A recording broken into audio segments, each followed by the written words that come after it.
Yo, what's good, Falcons fans? What's good, boy?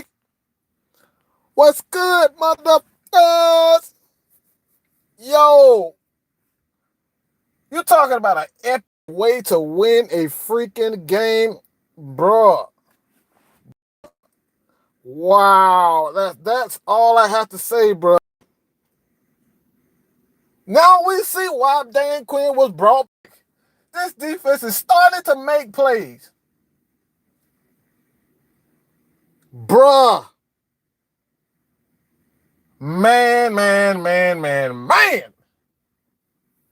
I don't know how you're a Falcons fan. You cannot be excited about the way that this game went down.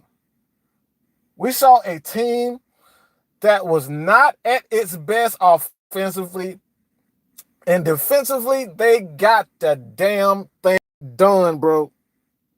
Rise the hell up. Rise up, baby. That's how you rise up. That's how you win. That's what we want from our defense, to make plays when it's time to make plays. You don't always have to be a top 10, but what we want from this team is to make plays when they're supposed to make plays. At the end of the game, fourth quarter, just get the damn job done. Stick into the game. This is what these boys did, bro.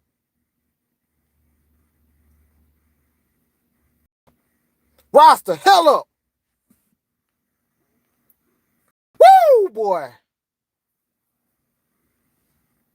You talking about a defense. Look, man, I don't care what nobody say, bro. Again, this is another stat. Falcons are 7-0 when Vic Beasley gets a full sack. When Vic Beasley get a full sack, the Falcons are undefeated. When Vic Beasley gets a full sack, the Falcons are undefeated. No, hell no. Hell no. No. What the hell am I going to calm down for? Quavo ain't said no shit like that. Quavo ain't said no shit like that. Even if he did, Mike ain't going to calm down for nothing. This is what I want from our defense, bro. And like I said, this was not a popular decision by Arthur Blank to bring these guys back. But these players believe in Dan Quinn. They did not give up.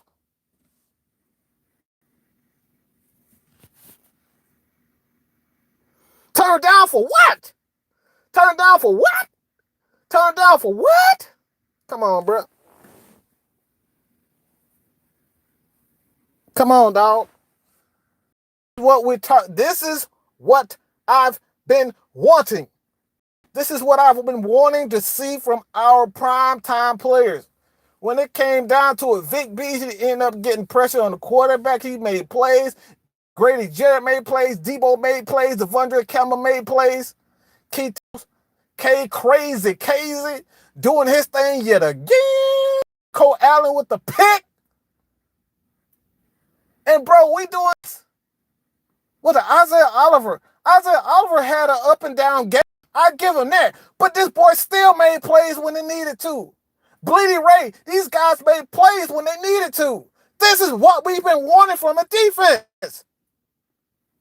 You don't have to always make the flash play. But when it's time to step up and be heard, this is what from our defense. This is what I want from this defense. And this is the reason why you don't fire Dan Quinn. Chemistry. Chemistry means everything, people. Chemistry means everything. Do you hear me, people? I want you guys to understand and feel this. This is what this game is all about. What we saw today was what this team is all about.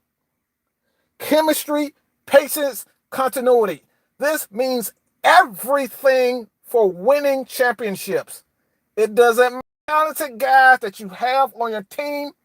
If a team doesn't, one, believe in the head coach, and two, if they don't have history, you're out of luck. And like I said before, look at the Rams. They're out of the playoffs. They have the best offensive player in the league, and they're out of the playoffs. Have a damn good offense, and they're out of the playoffs. Chemistry means everything, people. Chemistry means everything. What's good, Nichols? What's good, everybody? Man, look, man. I don't know about y'all, man, but I'm proud of this team, dog. I'm proud of this team because when you look at this team, this could be one of the seasons that turns around this franchise. And stick with me when I say this. This is one of the reasons why I said before that you can't always throw people away. You can always throw teams away, man. You can't always throw players away. You can't always throw coaches away because things don't go the way that you plan. Sometimes you got to look for the good in things. And then, like I said, this is the reason why I said from the very beginning, you got to be positive, dog, because stuff like this happens. Defenses start to believe in themselves. Offenses start to believe in themselves. Players and coaches finally start to get it. And if you're so quick to cut people, you're so quick to trade people, you're so quick to fire head coaches and staff members, you're never going to get anywhere. You're never going to get anywhere constantly firing guys every 5 years because it didn't go that you wanted. I'm so proud of this defense. Raheem Morris and Dan Quinn has these guys believing. And yes, we struggled for most of the year defensively. But those guys, the second half of the season, these guys played excellent football. They believed in what they was doing. They believed in Dan Quinn. They believed in Raheem Morris. They believed in Jeff Ulbrich. These guys got the damn job done. And that's what we need. It's not always going to be pretty. It's not always going to have, be full of highlights like we saw today. Debo, another Pro Bowl season. Big players make big plays, and Debo did it again. Debo just has a knack for these types of deals. Win the game on a pick six. Mr. 30-30. Mr. 30-30 himself threw an interception to end the game. Falcons fans, bro, this is one of the best finishes I have ever seen. This is amazing, people. This was amazing. I'm so proud of this team, dog. Like I said before, man, there's so much you can do. And look at this team. We didn't make the playoffs. We get off to a slow start. A lot of players play horribly, but these guys never gave up. These guys never freaking gave up. And this is what it takes to just believe in your team, believe in your head coach, believe what they're teaching, believe that you can get back to the Super Bowl, that you can, and that you are a damn good team. This is what we play. This is why these guys play the game. This is why you play the game, and this is why I always teach patience. My boy Lieutenant Dan hates when I say it. Let's just be patient, dog. He hates it, okay? He picks at me all the time. Mike, bro, why are you just so, we wait and see, bro. We got to wait and see. Because things like this happens. Teams start to believe in what the coach is doing, what they are being taught. They start to believe When you start getting results, when you start believing, magical things can happen. It all becomes in believing, dog. And I probably sound like a damn preacher right now. But bro, this is what we do. You guys new to the hit that subscribe button. Tell your friend to come chat Falcons football. What's your boy, man, Mike, man? Hit that like button, hit that subscribe button. All right, Falcons fan, bro. Now, I'm telling you, man, this could be the meaning of something special. This could mean the beginning of something special for this Atlanta Falcons defense. I truly believe if as long as Matt Ryan is the quarterback for this Falcons team, the Falcons will always be an average to an above average to great offense. They will always be an average and above average offense with Matt Ryan at the helm. It's going to give you an opportunity to win championships. You don't need a quarterback to pass for 5,000 yards every season to win championships. You just need your quarterbacks to complement the defense. You just need the quarterback to complement the head coaches, the players. Put these guys in a position to make plays at the right time. This is what you need.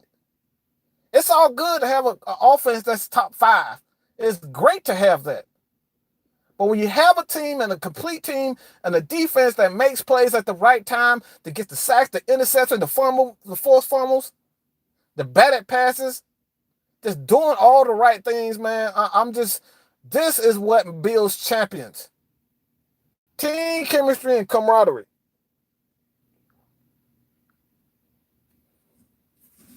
This is what creates champions. A win like today, and people like, bro, it's just Tampa Bay was a damn good offense this year. Tampa Bay was a offense and a damn good defense. They were a damn good team. But if it missed a 30 for 30, 30 touchdowns and 30 interceptions in the year, if it wasn't for him, this is a playoff team. I'm sick and tired of people disrespecting Tampa Bay.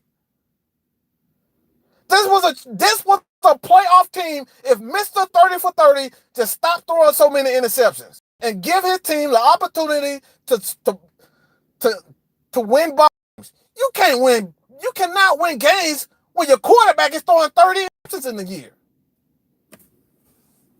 You can't do it. So let's stop disrespecting these guys like they're some scrub-ass team. They have a defensive coordinator in Todd Bowles and have a great head coach in Bruce Arians. This team is a very well-coached team, offensively and defensively. Let's stop disrespecting these guys. We're talking about a guy that threw 30 interceptions in a year. If he throws 15 interceptions, I guarantee you that this Tampa Bay is a playoff team, a Super Bowl contender, if he just cuts down on the turnovers. This dude is a turnover machine. He kills games for him. And he wants a $35 million contract? Nah, bro. Like, let's be real. This Tampa Bay is a damn good team. Let's stop disrespecting these dudes, bro. And another thing, like Falcons, look,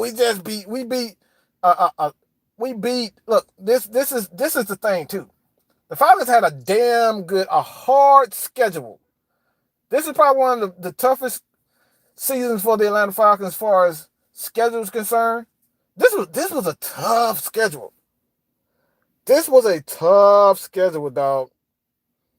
And this Falcons team, they beat 2 playoff 3, in my opinion. I think Tampa Bay is a playoff team. I think they have playoff talent. I thought they would have been a playoff team if it wasn't for Mr. 30 for 30, okay? If it wasn't for Mr. 30 for 30, you're looking at a Tampa Bay team that is a playoff team. But Jameis Winston single-handedly destroyed this season. He single-handedly destroyed Tampa Bay Buccaneers season. You cannot throw 30 interceptions and expect to make it to the playoffs.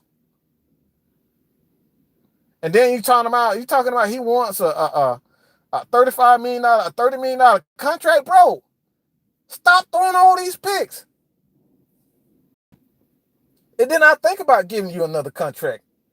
You got to get this guy, bro. You got to get this guy at least another year to prove that he can make some type of strides for the better before I give him another contract. I'm not giving him. I'm franchising Jameis Winston. I was the Bucs. I'm not giving him a $100 million contract. There's no way in hell I'm giving him that. All right? But that's it, bro. Defensively, I'm so proud of this team defensively. Special teams, your boy Younghoe Koo. Your boy Younghoe. Man, that dude was kicking his ass off today. He was kicking his ass off today. Koo that's our kicker. We got a new kicker. Thought it was going to be kind of tough and shaky after Matt Bryan pretty much just got old right before our eyes. Matt Bryan just got old before our eyes. We thought it was over. But Younghoe Koo came in and he did his thing, dog. He did his thing. But I'm going to take this time out to talk about this damn offense. I got to talk about this offense, man. And just got to give a shout out to your boy Julio Jones. I call him the Wolverine, bro.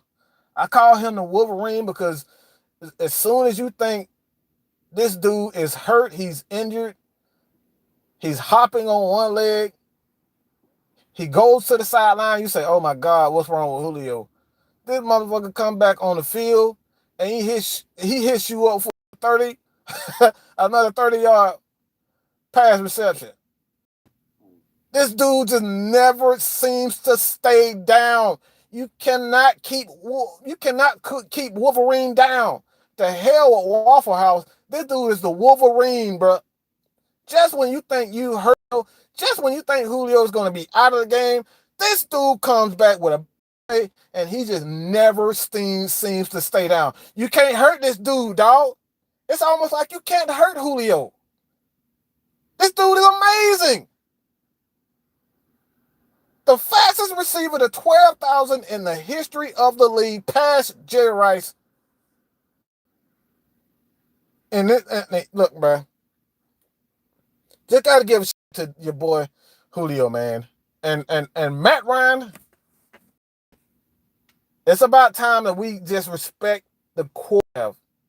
It's time that we respect the quarterback that Matt Ryan is. It's time to respect the person that Matt Ryan is. Because had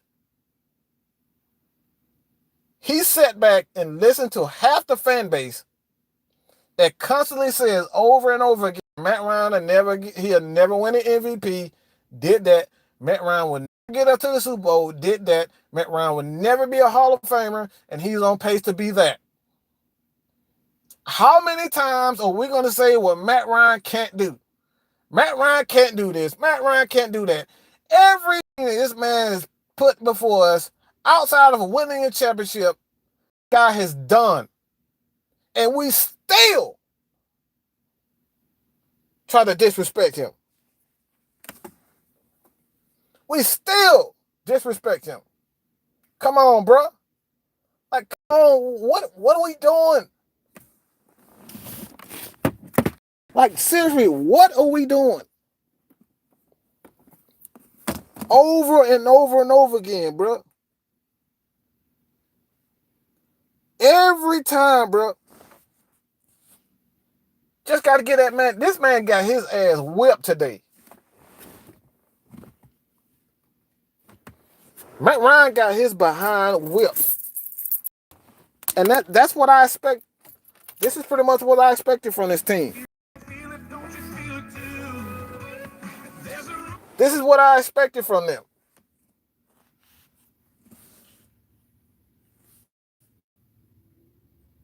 Man, whoever said they'll take Jameis Winston over Matt Ryan, they smoking that Crisac. They need to stay off that Crisac. Lay off the drugs, bro. Say no to drugs, man. It's not healthy for you. Say no to drugs. Just say no. It's cool to say no. Just say no. Okay, I'm begging you. Just say no, bro. Just say no. Anybody that deserves, they're talking about Jameis. And this is the thing that I be talking about. This is what I'm talking about with players. Like, people just hate this so much. You would big up a guy like Jameis Winston. This dude done threw 30 interceptions in a season. Matt Ryan has never thrown anything over 20 interceptions in a season? I think his high was like 17, and that was 2015 with Matt under Kyle Shanahan. Like 19, I think it was 17 interceptions. That was Matt Ryan's career high in interceptions. And this dude threw 30 interceptions in 1 year, and you talking about Matt Ryan, you talking about Michael Vick, you talking about every quarterback in the league except for Matt Ryan. How many times as a fan, as a football player, you just gonna deny what Matt Ryan has done in his career? How in the bloody hell are you throwing 50,000 passing yards in your career and you overrated? How can you win an MVP and you're overrated? How can you lead your team to not one, but two NFC championship games and you win one? And if it wasn't for the defense, all the defense had to do is get one stop. In that fourth quarter, all the defense had to do was get one stop, and the Falcons are Super Bowl champions. That's it. They couldn't get one stop in the Super Bowl. We're talking about Matt Ryan is overrated. All the defense had to do was stop somebody. And we're Super Bowl champions. 28, 30 points is more than enough to win a game. If you cannot win a game and your offense gave you 30 points, you do not deserve to win a championship. You deserve it. You do not deserve it. And no quarterback who puts up 30 points, leads the team to 30 points, deserves to lose a game. No quarterback. And this man constantly gets disrespected.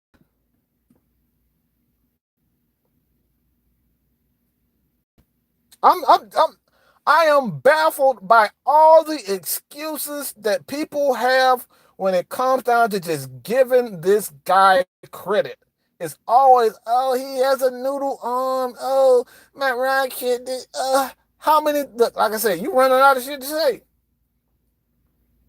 People are running out of shit to say when it comes down to Matt Ryan.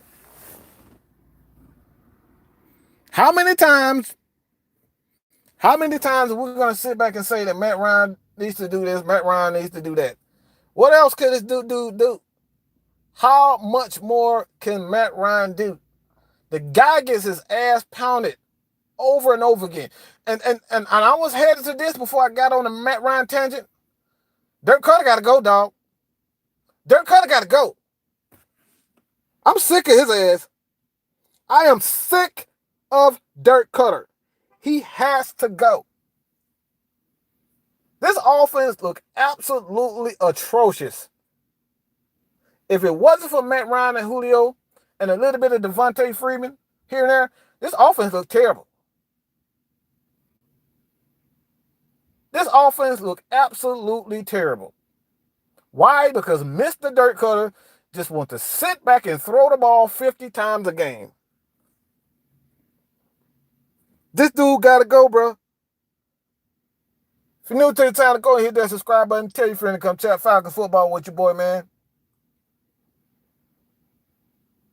Try to provide a place for Atlanta Falcons fans to come here and just talk and debate. We don't always have to agree with me, but that's what I love, man, a good debate.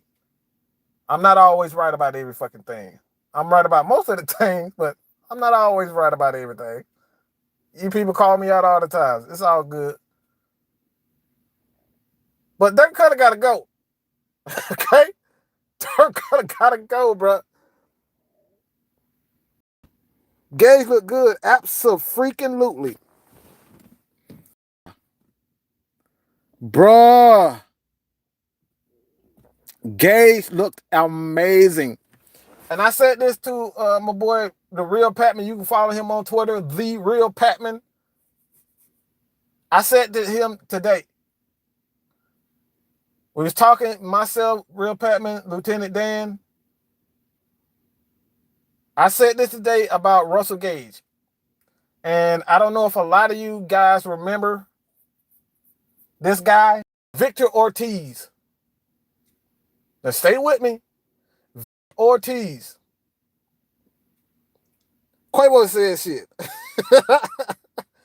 Quavo said we need to fire Dirk Cutter. Now Quavo, if Quavo said that, I'm down for it. Quavo said we need to fire Dirk Cutter. Yeah, we do, Quavo. Hell yeah, we need to fire his ass. Quick. Fast and in a hurry. But Jesus Christ. You cannot win games with your quarterback stepping back 45, 50 times a game with a defense like Todd Bowles. He's going to smack your ass. Okay? He's going to kill Matt Ryan. Matt Ryan is going to get killed.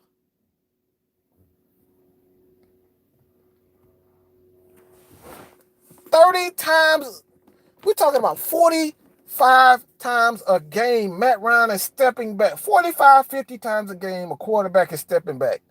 Bro, you can't win like that. Russell Gage reminds me, and like I said, Russell Gage reminds me of Victor Ortiz, a Wes Welker type of guy. He's just going to get open in the middle.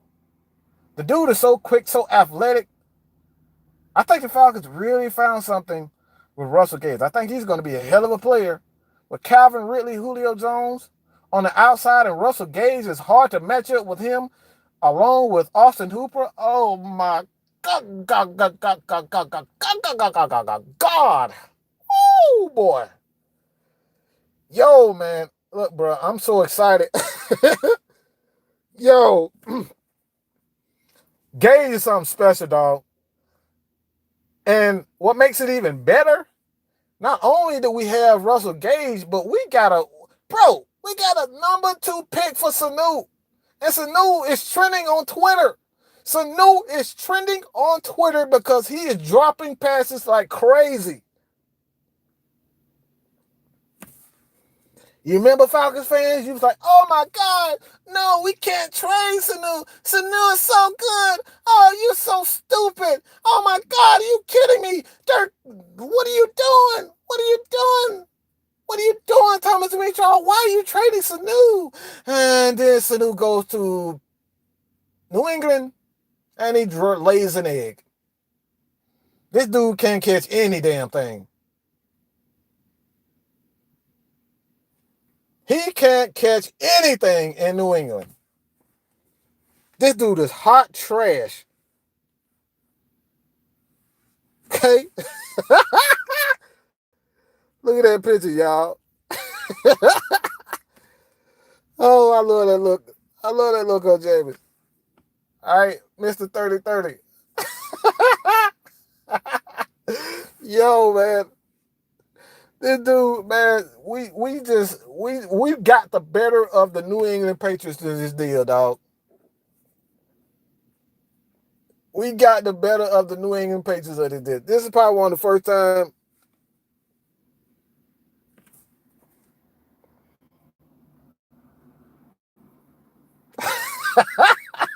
Hey, man, there's no goddamn Quavo, man. And the Patriots lost to the man. The Patriots going to be, if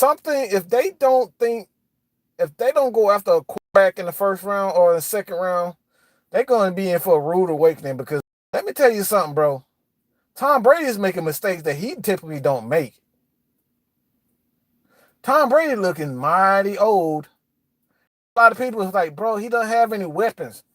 Bro, even with these weapons, this dude was looking old.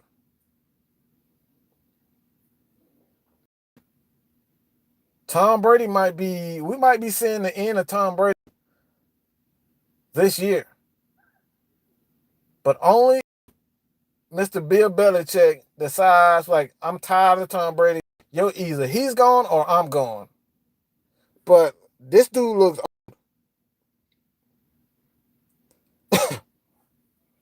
Tom Brady looks old as crap. Tom Brady looks old as hell. My God, bro.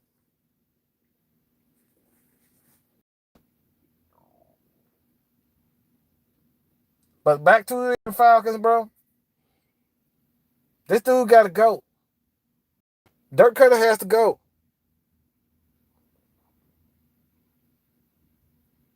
This guy has to go.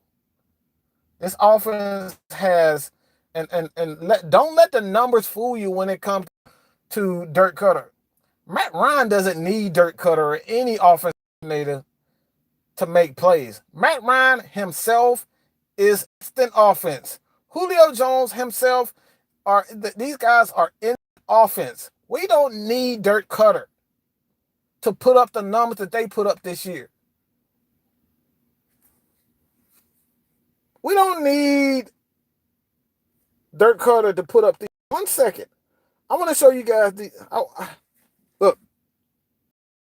We're talking about a team, the Atlanta Falcons. They're a bottom of the league. 26, if not, where are the stats? Let me find these stats for you real quick. But these Atlanta Falcons and explosive plays. We're talking about explosive plays for this Atlanta Falcons defense. The Falcons were the bottom of the league in explosive plays. So runs, they didn't get any. For the most part, they didn't get any explosive plays. From the running game, they didn't get any explosive passing game. Everything came via Julio Jones for the most part. You can't win that.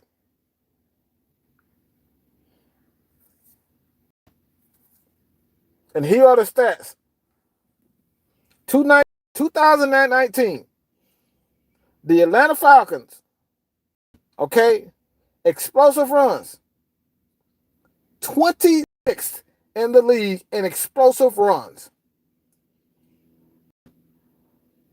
The Falcons have always been near a top 15 team in explosive runs and big plays.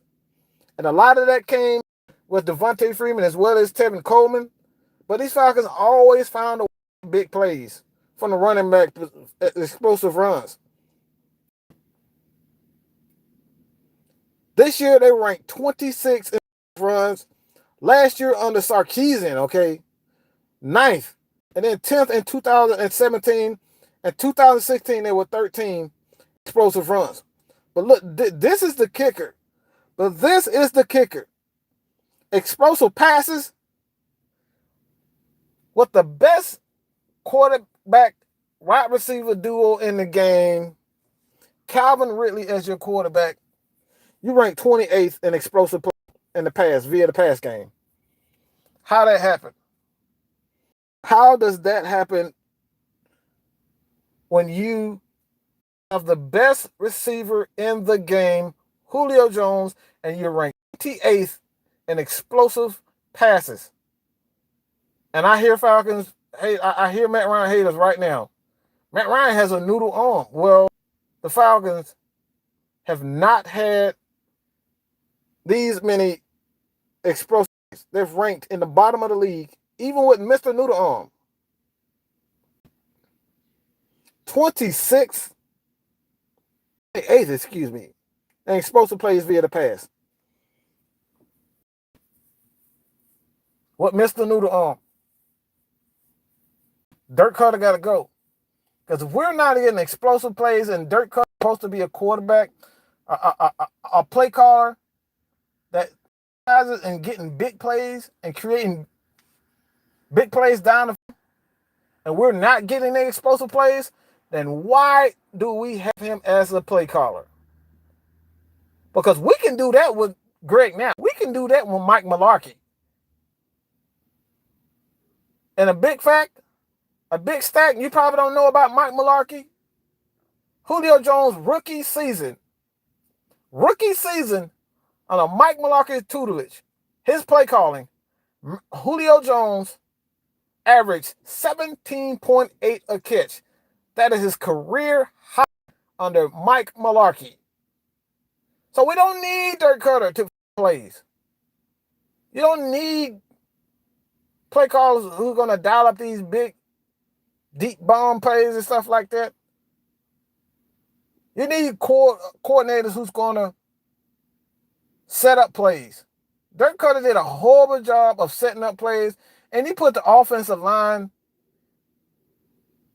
yet again, Tampa Bay Buccaneers team these guys want to get after the quarterback and blitz. And what do you do as a play caller? You don't call more running plays. He didn't do that. He decided he wanted to pass the ball even more against a team that won Ryan. And I swear, I don't know how Matt Ryan got up off the damn field. How did Matt Ryan get off of? I don't even know, bro. This dude got battered, beat all game long.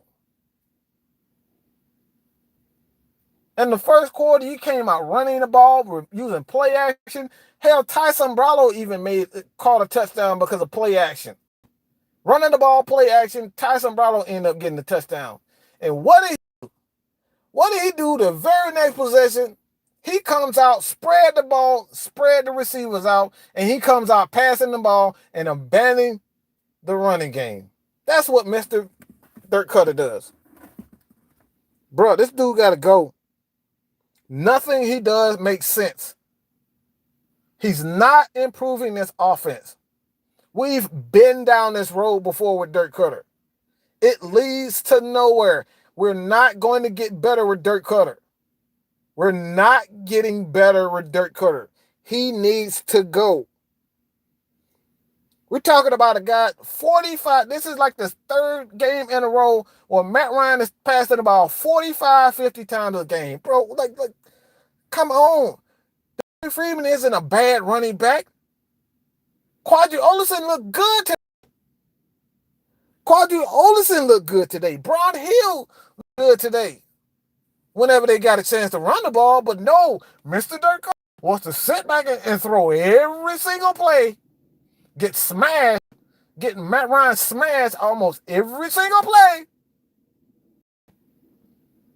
It's insane, bro. This guy got to go. Quadri looked absolutely amazing today. He looked physical, even on that shitty ass field. Even on that shitty field, like I saw so many players get injured on that damn shitty ass field in Tampa. That field is garbage, dog. They need to find a new stadium. They need to get a dome or something. Go to some turf. I don't know what the hell they need to do, but they need to fix that crap. Because players was falling down. They was spraining ankles, knees, and everything on that field. I was seriously fearing for those guys' health today. After that many injuries, bruh. Nah, bruh.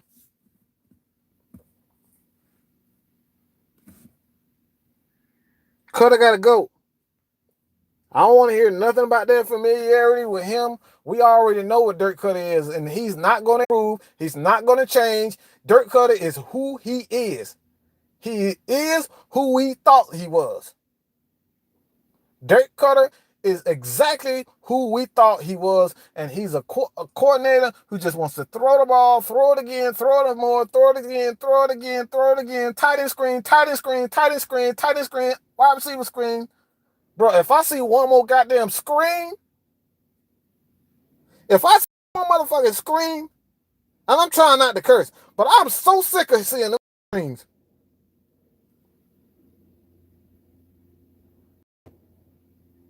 Greg Knapp can do a better job than this. He can run a goddamn, at least he decided to run the damn ball. This dude think about running the ball. His idea of running the ball is a screen and a ball. You can't be using these, not rely on the draw with running backs who don't specialize in making linebackers and players miss. Devontae Freeman is no longer that type of running back. Quadri Olison does not make linebackers miss. Brian Hill doesn't make linebackers miss. These guys are physical runners. Why are you getting so many draws?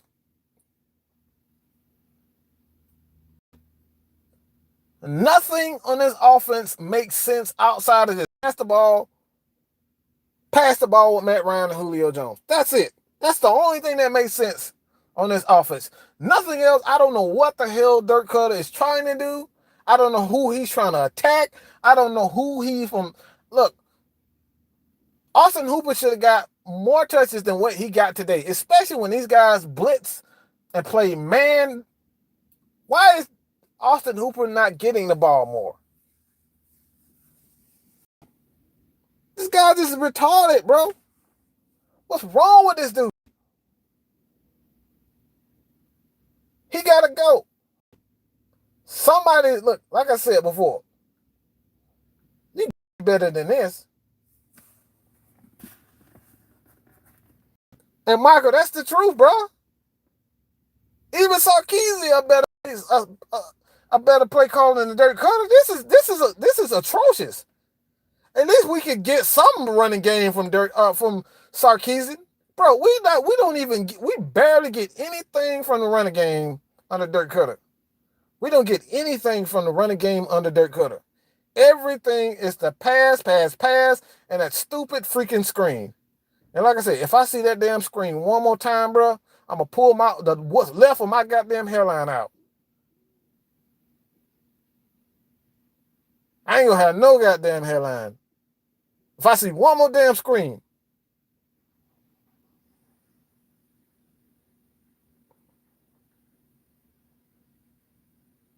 Screen, the slow-ass tight ends like, Stalker. And I love Austin Hooper, but he's not that type of, he's not a Travis Kelce where he's going to take it to the house like on the screen. He doesn't have that acceleration, that burst that Kelce has. Yes, Austin Hooper has speed, but he's not that type of tight end. And you running screens with him, like, what the hell are you doing, bro?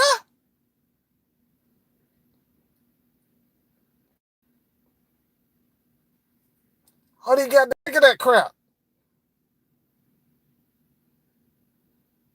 I don't understand his route concepts. I don't understand what he's trying to accomplish.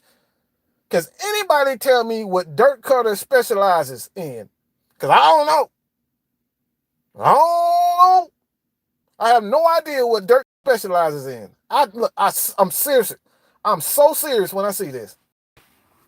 All I know from Dirk Cutter, when I look up, he's going to put out 4 wide receivers, 5 wide receivers, spread yard, and try to go deep. That's all I know about Dirk Cutter. But anybody can do that crap. That's nothing special. He doesn't make the receivers better. He doesn't make the tight ends better. He damn sure as hell don't make the running backs better. What is he good at? All this dude wants to do is throw the ball 50 times a game. As long as he gets to do that, he thinks he's done a damn great job. Scored 25, 30 points. We did a great job. You got your quarterback hit like 10 times in the game, but as long as we score 25 times, Matt Ryan get hit 5 times in the game, Dirk Cutter thinks he did a great job. Shit. He needs to get the hell on. Dirk Cutter needs to get the bloody hell on. If Dan Quinn don't decide to fire him, look, man, that mofo need to go. That mofo needs to go now. I'm so sick and tired of Dirk Cutter. That mofo needs to go now. I said, if I see one more goddamn scream, if I see one more freaking scream, look, bro, I ain't, I'd rather, look, everybody know how I feel about Jake Fromm. I would much rather see Jake Fromm as the quarterback of the Atlanta Falcons for the rest of for the rest of my life to see Dirk Cutter call another damn screen. And y'all know how I feel about Jake Fromm. Hell, I would much rather praise LeBron James than see a damn screen from Dirk Cutter again.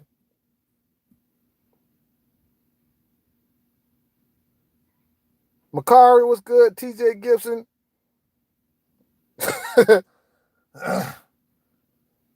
I'm bro, I'm through. I'm done with Dirk Cutter. Because when we decided to bring back Dirk Cutter from the very beginning, I said to myself, I did not like it. And I tried to force myself. I tried to force myself to like it, but it's Dirk Cutter, man. You can't get excited about Dirk Cutter. I don't know how anybody can get excited about Dirk Cutter. You know what I'm saying? Like, how can you look at yourself and say, okay, I want Dirk Cutter back? Bruh, this offense is still the offense, but we didn't do anything special. Hell, we seriously could have kept Steve Sarkisian for this crap. The running game didn't get better. The passing game didn't get better. We did this because of Ryan Julio, Calvin Ridley, Austin Hooper. This is the reason why we put up those numbers. The Falcons didn't do anything special offensively, bringing Dirk Cutter back. We could have kept Steve Sarkisian for this. Especially if the running game wasn't going to get better. What's the point of bringing him back if the running game if it wasn't going to get better? It's no point. Idiotic. And this is one of the reasons why I'm, quote unquote, inclined to think that Dirk Cutter is going to be back. Quote from Dan Quinn. Bruh, the Falcons did not do anything special that warrants bringing back Dirk Cutter.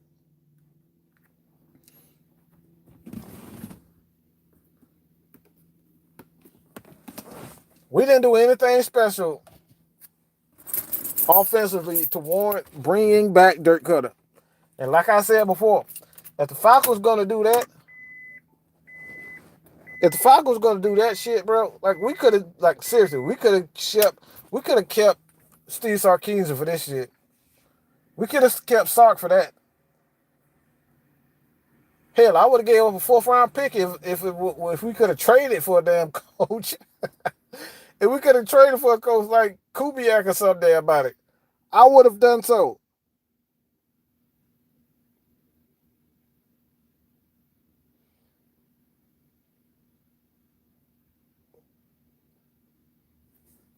Falcons got aggressive. Hopefully somebody takes the fall for this team. But man, I'm so fucked. If we were lied to, we were Falcons fans, we were lied to.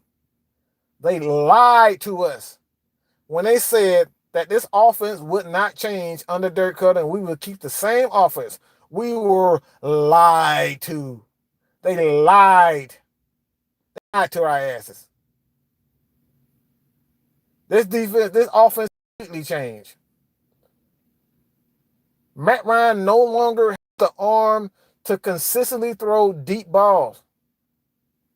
He's a West Coast offensive quarterback right now. Any quarterback that's in his mid-30s, you need to be transitioning to a West Coast offense, getting the ball in short intermediate routes with an occasional deep ball. You don't need Matt Ryan throwing these drops, throwing the ball 40 yards downfield. You get that out of Matt Ryan. Let these young boys get out here and run. Use their athleticism. Wide receivers and stuff like that. Crossing routes. And let them get these after catch. Pile up on these yak yards. Use your backside of the backfield. This is what the Falcons should be doing. Yeah, we got Matt Ryan sitting up here with these 4 or 5 step drops. What are we doing?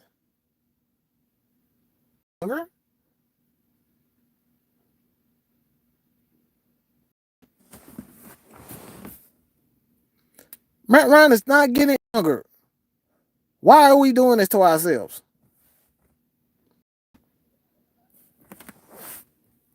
It's crazy, dog. It's insane. I don't get it. So the first thing that I'm hoping for is to get rid of Dirk Cutter.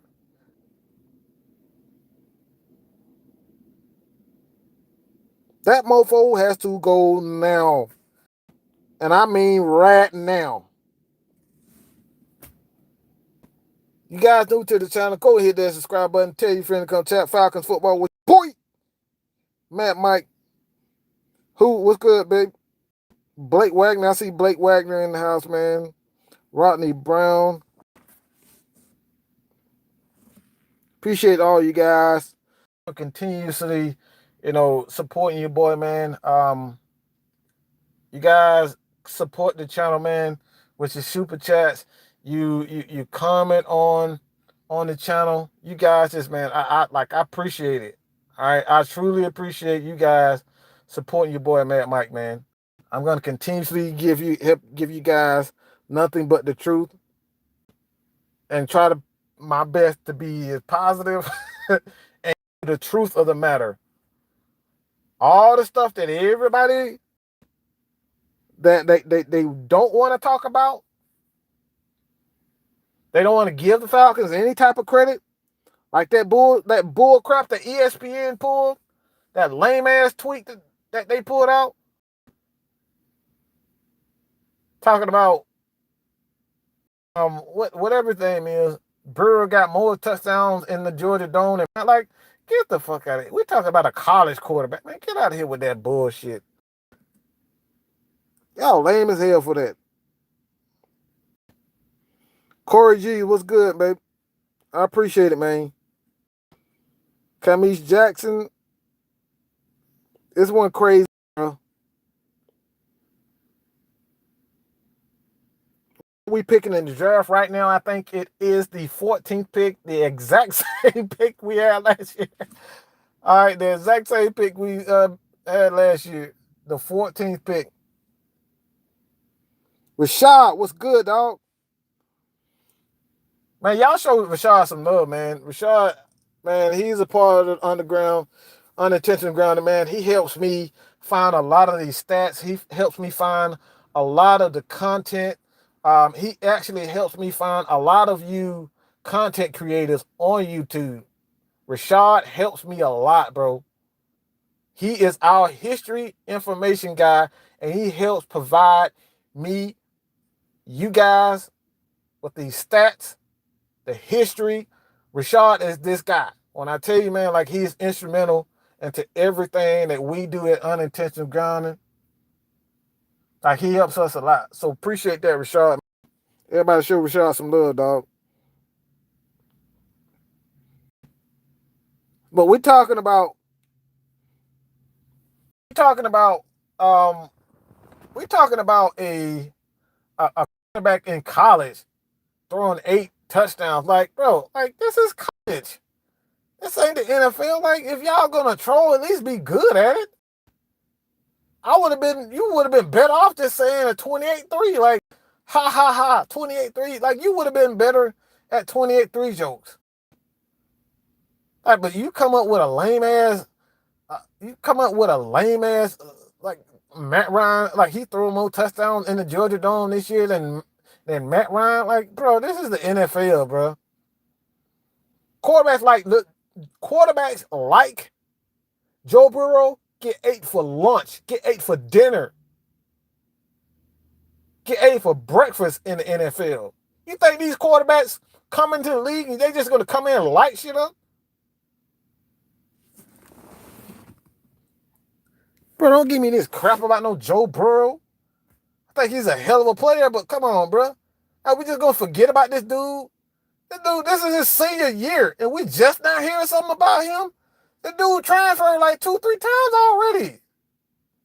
And now we're supposed to think he's this great quarterback, this legendary quarterback after one magical hot year, and they're looking like they're going to win the national championship. Congratulations. Joe Burrow for your 1 year, one hit wonder. And now you might be the number one quarterback in the NFL. Hip, who, mother freaking Ray. Hip, hip, hooray. Get the freak out of here with this crap.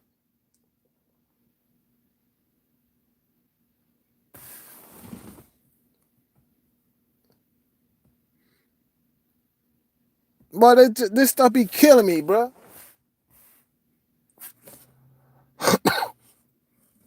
Any chance at Eason? I'm hearing something from Jacob Eason that I don't think he got favorable draft. I don't think he got the news that he wanted as far as where he's going to go in the draft. So I'm not exactly sure if Jacob Eason is ready for the NFL. I have to see. I've got to do more research on Jacob Eason. But if I just go off on my knowledge alone of Jacob Eason, being that I've seen what he is, that he played at Georgia for a short period of time, I don't think he's ready for the NFL. He has a major problem with accuracy. He has the athleticism. He can move around. He has a big time arm. But his accuracy is definitely lacking. So as far as that is concerned, he has to be certain that he's a day one quarterback if he comes out. If he's not a first or second round, I would not.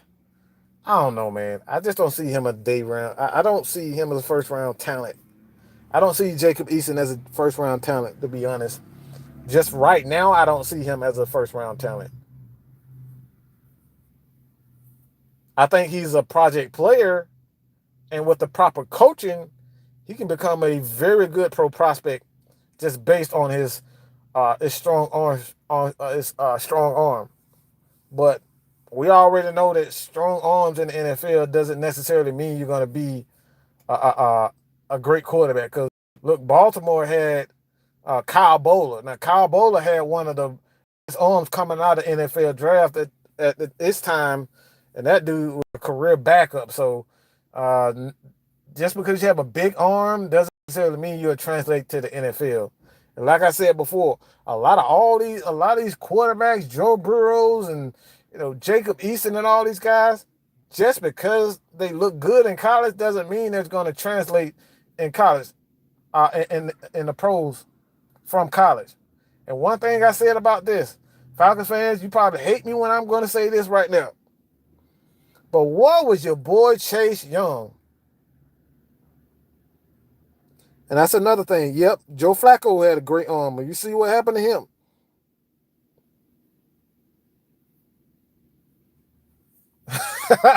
Kyle Boller threw bombs on man.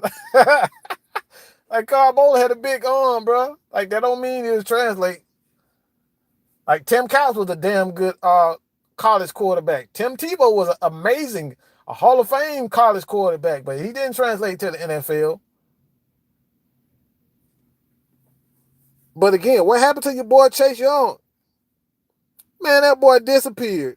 Man, that boy done disappeared for like the three games in a row. You ain't heard a damn thing from Chase Young. He's supposed to be this defensive, like, special defensive player. Like, come on, bro. He's just 265 version of Vic Beasley. We don't need another Vic Beasley. At least Vic Beasley will come a step up in some type of way in the fourth quarter. In 3 games, he'll make a play. Your boy, man, look, Chase Young is getting singled. All right, he's one-on-one with tackles, and this dude still can't get to the quarterback. He's still not making plays. This dude's supposed to be like the second coming of Reggie White. The second coming of J.J. Watt. Man, this dude ain't making no plays, bro. If you look at Twitter, you look at, I saw Ohio State fans that like praying, like this is what, come on, let's go, Chase Young. You gotta make this play. You gotta make plays. Man, that dude disappeared, bro. The whole fourth quarter, that dude disappeared. The whole game, this guy didn't make any freaking plays. Didn't step up when he needed to. And I would definitely would rather have AJ Spencer. Yeah, I'd rather have AJ than him. At least I'm gonna get more than a damn speed rush. Hell, right now Vic is learning a bull rush. Vic has learned a bull rush. Vic has learned how to counter his speed rush, and that's why he's getting to the quarterback a lot more this year. Even though he's rushing the quarterback less than what he's done for the past couple of years, and I'll give you the stats on that. Stay tuned for that also. But the stats on Vic Beasley is rushing the quarterback less and less this year than he's done for the last 2-3 years, and he got 9 sacks.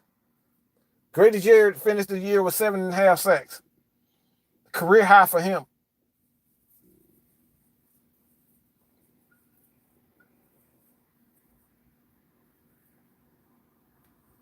But at least Vic Beasley is learning, at least Vic Beasley has a secondary move now. Bruh, I have yet to see Chase do anything outside of speed rush. I've yet to see it. He beats tackles to the edge and he wins with pure athleticism. I don't see technique from Chase. Sorry, but I'm not tanking for no damn Chase. Travis Etienne is a good player. I think that's somebody you could, see in the second, third rounds. I think you can take a chance on him.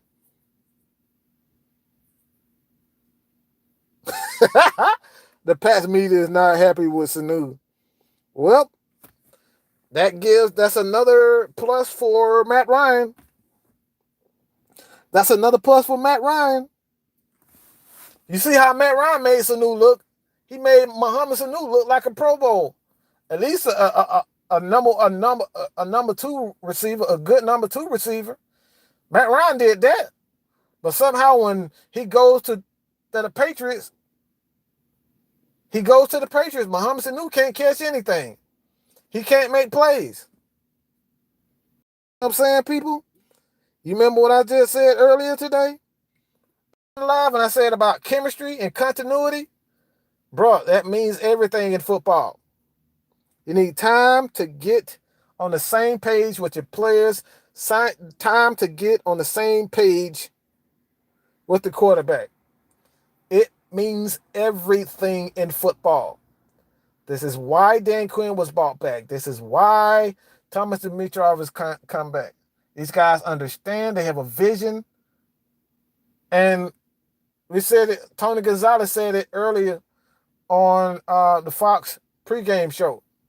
The Falcons are trying to replicate what the Steelers are doing in a way.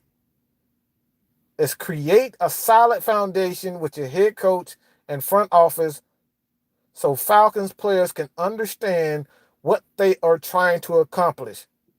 And like I said before, when you're constantly firing GMs, you're constantly firing coaches and staff members, you're never going to have a clear understanding of what you're doing offensively, what you're doing defensively. What is this team's identity? What other players are you trying to draft year after year after year? You cannot do it firing guys every single year.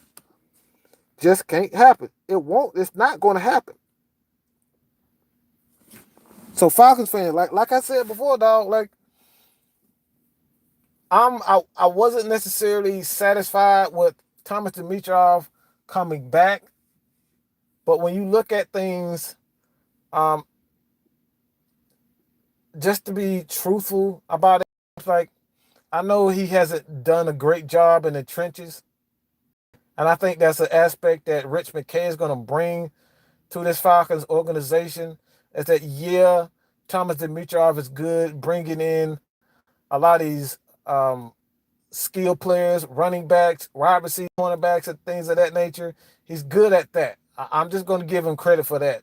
He's good at these skill, bringing in skill players. But when it comes down to trench players, not so much. Not so much. He's not so good at that.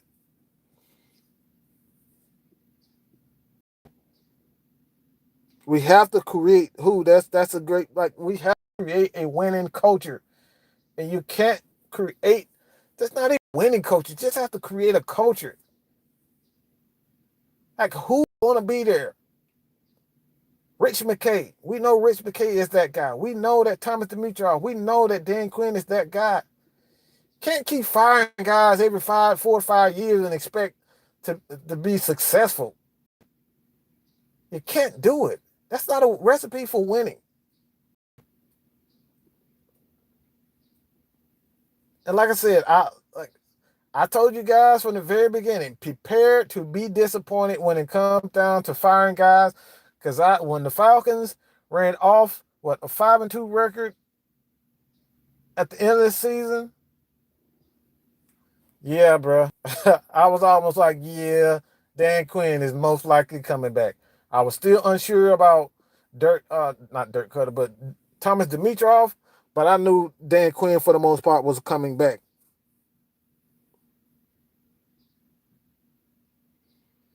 Dirk Thomas Dimitrov does do a great job as far as the salary cap is concerned. Outside of a couple of deals like running backs, but playing running backs is almost like a win lose situation, man. Like you win some, you lose some with some running backs. Like at the time, Devontae Freeman was one of the best running backs at the time. So at that time, giving him a contract is something that you had to do. But now that he's not that running back again, now that contract doesn't look as good. So it's a win lose situation, man. You win some, you lose some as far as running backs are concerned. And I think the trend on running backs now, you just can't pay these running backs, man, because they get injured too much. You're seeing it with Gurley. Todd Gurley's still a pretty good player, but at the same time, with the money that he's making, he's often injured. I don't think the money that he's making. You can't. It's just it's tough. Like I said, it's tough, man.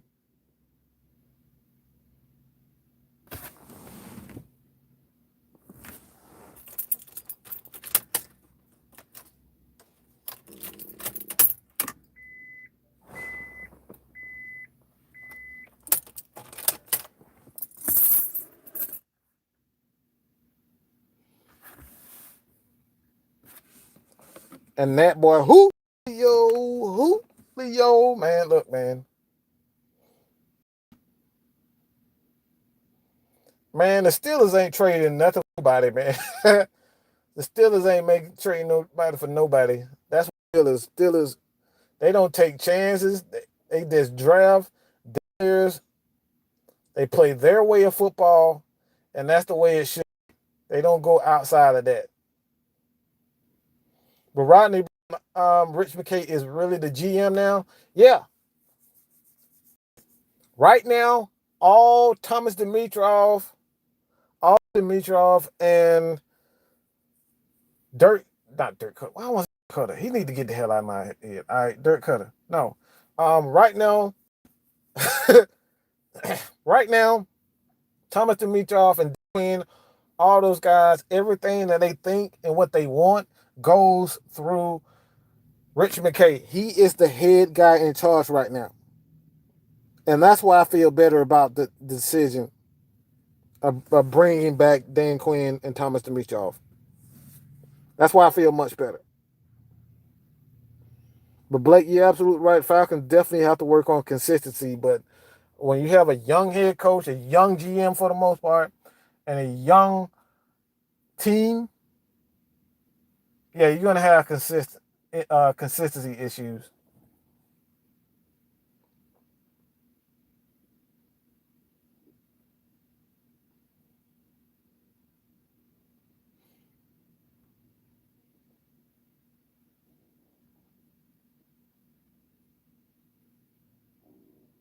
Yeah, you know what? Dustin Blevins, yeah, I think I kind of brought that to people's attention with the loss, that 1 point to Arizona, the one possession loss to Indianapolis, and we're looking at a 10-win team. We're looking at a possible 10-win team if we make a play here and there on the defensive side of the ball. Offensive, offensively, we make plays. As a matter of fact, I think that Arizona game the field goal. If I'm not, yeah, I think Matt Bryant missed the field goal. Whew. We might be here and there. We're looking at a 10-win season for the Falcons.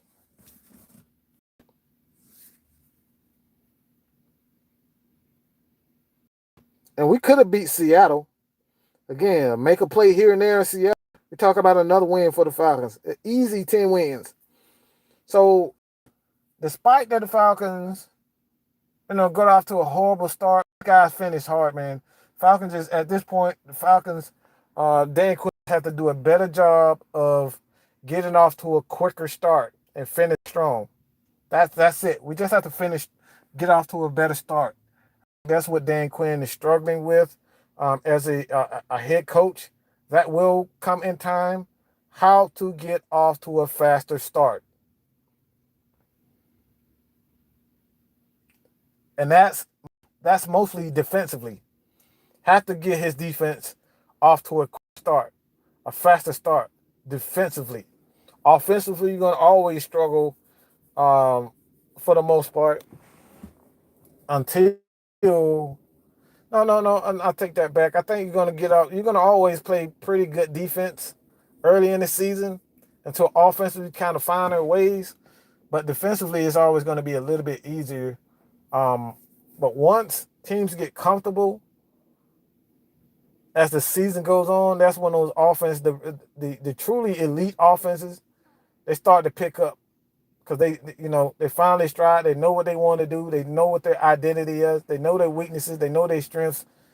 And offenses typically pick up at towards the end of the season. But defensively, the Falcons just have to get off. Defensively, they just have to find. They're not making enough plays defensively.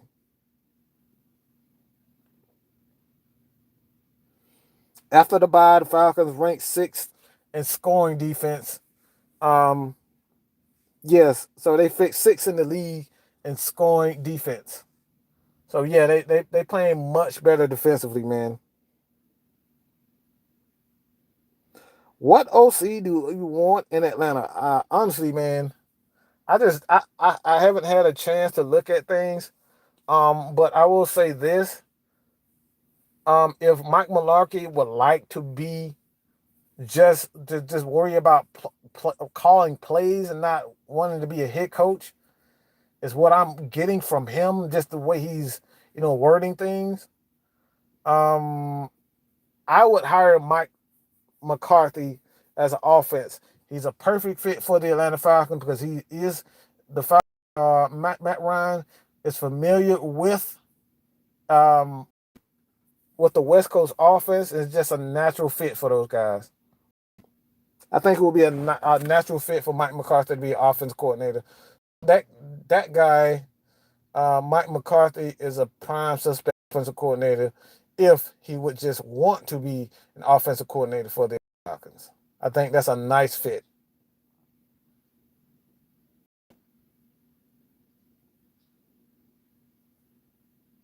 B. Raymond Robinson was good, dog. I don't know if Kubiak is coming because they starting to play some good ball in Minnesota. Now, if Kubiak hands the reign over to his son in Minnesota, I can see that happening. I would like that to happen, but I still want to. Honestly, I want a veteran play caller. I don't want a lot of young play callers, man. I want nothing to do with these young play callers. These quote unquote brilliant minds, Lincoln Riley, Cliff Kingsbury. I don't want nothing to do with those guys at all. I want to experience play me personally.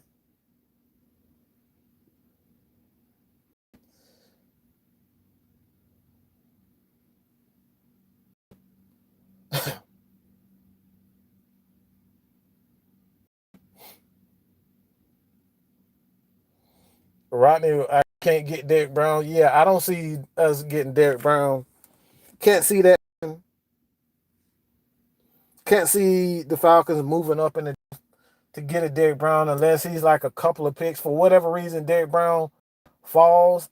I doubt it, but I can't see the Falcons getting Derek Brown unless they just do something just totally unbelievable and hop up 2, 3 picks to get other one. I don't see the Falcons getting Derek Brown. So that hope that Derek Brown be Atlanta Falcons is pretty much done for me. But I see AJ Spencer or something like that. Um,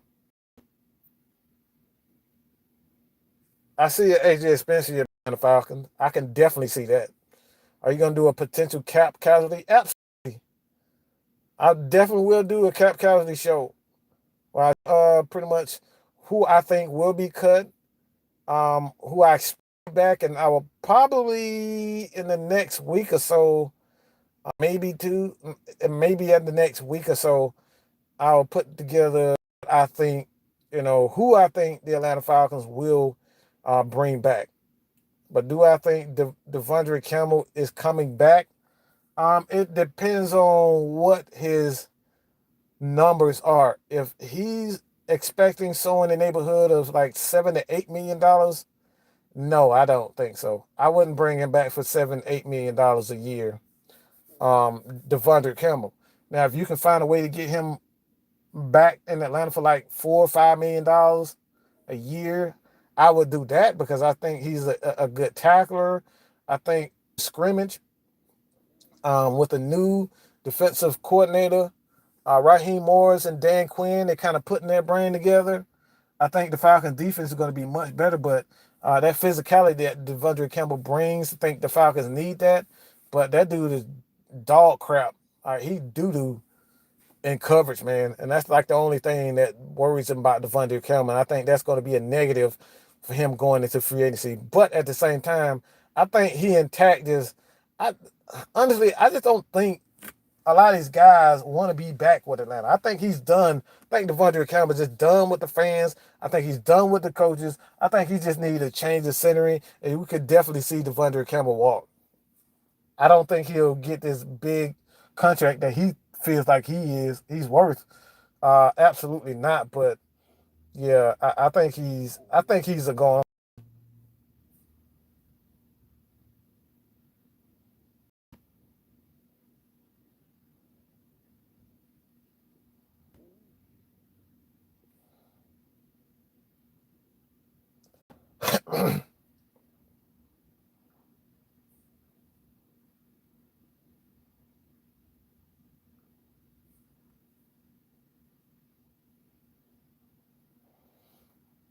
But yeah, everybody.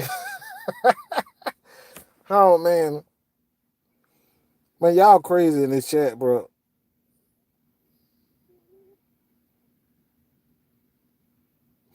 Are you putting those Cowboys podcast people back on again? Absolutely. That's a special. Um, I wanted to provide everybody, not just be talk about Atlanta Falcons content because I know that kind of gets, I wouldn't say boring, especially if you're, a Falcons fan. But I want to give Falcons fans something else to talk about besides just Falcons content, and I will have, that the Red Cup rants. It will start again in the new year. Um, and we have Red Cup rants where we talk about all types of sports Tuesday at 8 o'clock. So that would be something that is going to be a regular here on Mad Mike Sports, man, for sure. Those guys, your boy, man, look, man, those dudes, they absolutely hilarious, man. They do those dudes are hilarious on that show, man.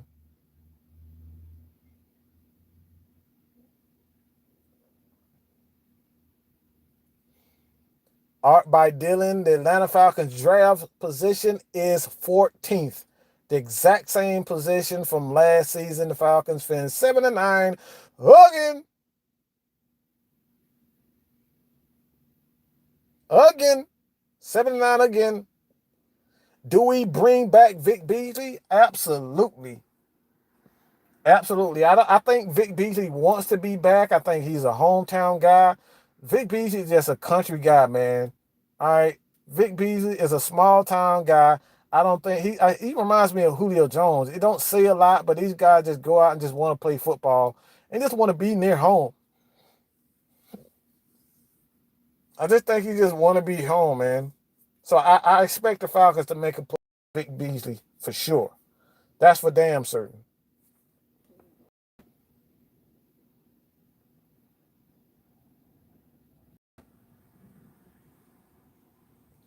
Trade, tack, and fine.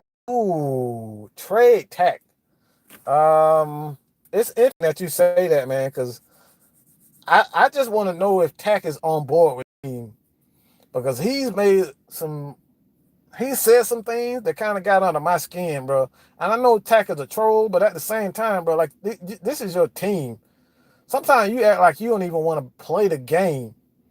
On top of it, like you're often injured. That shoulder just giving you a lot of problems. Man, look, I don't know if I don't know if Tack wants to be here. I need to know that for sure. And look, we can probably save some money if you trade this season or next year because either he's gonna resign him or not resign him, but extend him, pick up that option, let him walk and get the compensation pick. But the Falcons gonna have to pay either Vic or Tack. And if I were the Atlanta Falcons, just based on production, based on attitude, based on just his injuries, I'm picking Vic Beasley. Tack has been inconsistent. You don't know what the hell where his head at from time to time, and it's always something with Tack. It's always something on the field, off the field. It's just something always with Tack. So when it comes down to it, I don't know what the Atlanta Falcons should do with Tack McKinley, man. I don't know if the should option him to be honest. That's what I meant to say. I don't know if the Falcons should pick up his option because I'm not impressed with Tack. I think he has potential, but I don't like his attitude, and I definitely don't like his injury history. So I would trade Tack for more picks. Start over, resign Vic to a reasonable contract. You have John Kaminsky. Yeah, I'm just starting over, man. I'm starting over. I'm trading Tack.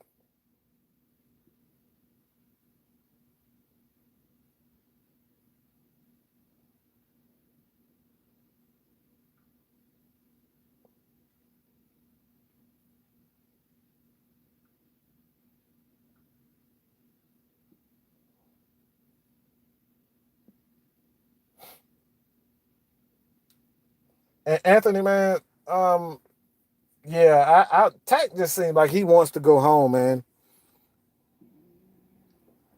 Tack just seems like he's not an East Coast guy. Just send him to Dallas, send him to the West Coast, man, and let him be happy. I just don't think he's a happy person right now. And that's one of the reasons why I can't extend Tack and I can't give him any more money. Until I know for sure where his head is at, is he committed to this team? Does he want to become a better defensive lineman? Because we don't know. We talk Vic Beasley. A lot of people say Vic Beasley, he needs to go to the Chuck Smith School or what I call witchcraft and wizardry. I don't I don't I don't know if Tack wants to be a better football player. It's all emotion with Tack. On the field, off the field is all emotion. I need to see him dedicate himself to the game of football, and I don't see that dedication to to to the game. I don't see that same I don't see that same energy from Tech. I see that Grady Jarrett's trying to get better. I see Vic Beasley trying to get better, working out, doing things, but I don't see Tech working out. I don't see him doing anything. I see him on the basketball court trying to dunk and do all this stuff, talking about Instagram and all that BS. Like, I don't see anything serious from Tech, man. Everything's about trolling, and I know he's young, but that's no excuse, bro. Like, there's no excuse to be quote unquote young. I just need to see Tech dedicate himself to the game, and based on this right now, I'm trading Tech. This offseason, I'm getting rid of Tech.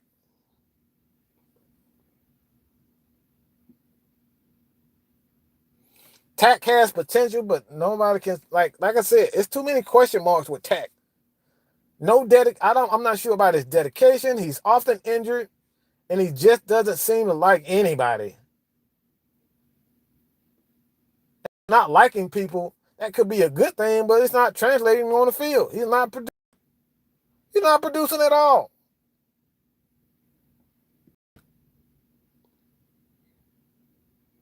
He's just a big ass kid. I don't need that on my team.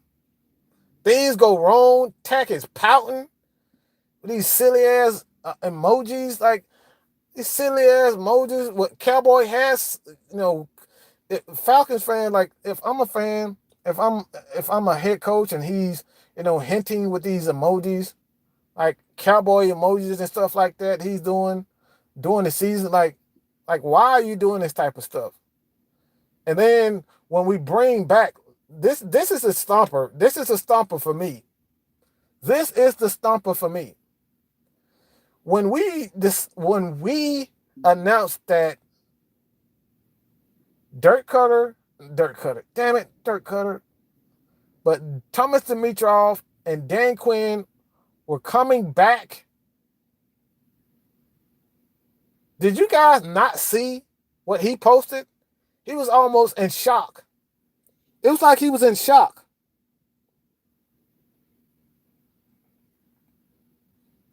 Why would you post that type of stuff? Like, this is the stuff that I'm talking about with Tech. This is supposed to be a family, and you're hinting that you're not on board. Like, just from a fan standpoint, looking at his Twitter account, you don't seem to me like you're all in. And like I said, that's the reason why, man, yeah, Dirt Cutter is in my fucking head. I freaking head, man. I don't know why he's in my head. Probably because he sucks so damn bad, but that dude.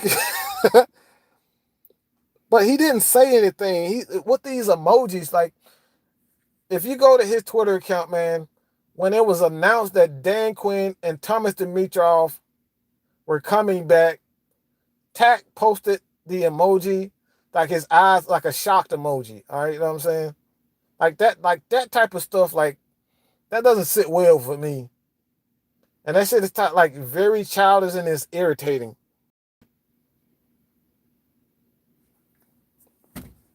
It's irritating. You know what I'm saying? But when it all comes down to it, man, um, I appreciate everybody for continuing supporting your boy here at Mad Mike Sports, man. I'm gonna put out this video. Atlanta Falcons, off season. Who I to come back? Who do I expect the Atlanta Falcons to trade? Who won't? Who will be cut? The coaching staff, what they're going to do with the coaching staff. I'll put all of that by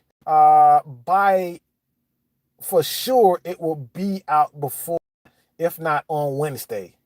On Wednesday, but because I want to be prepared, I want to consult my guys, Rashad, the Patman, Lieutenant Dan. We're gonna do our homework and give you guys the truth. We're not just gonna come out and just say shit just because what we think. I want to do my homework. I want to be sure. I want to sit back. I want to listen to the Atlanta Falcons and their end of the year press conference and kind of get a gauge on what they are thinking, what they're going to do. This is what I want to give you guys. Like I said, I want to give you guys nothing but the truth and the facts of the matter. Because a lot of these content creators, they're giving things that they want to happen for the team. It's not necessary. That's not necessarily what I want. I give you guys my thoughts when you ask me questions.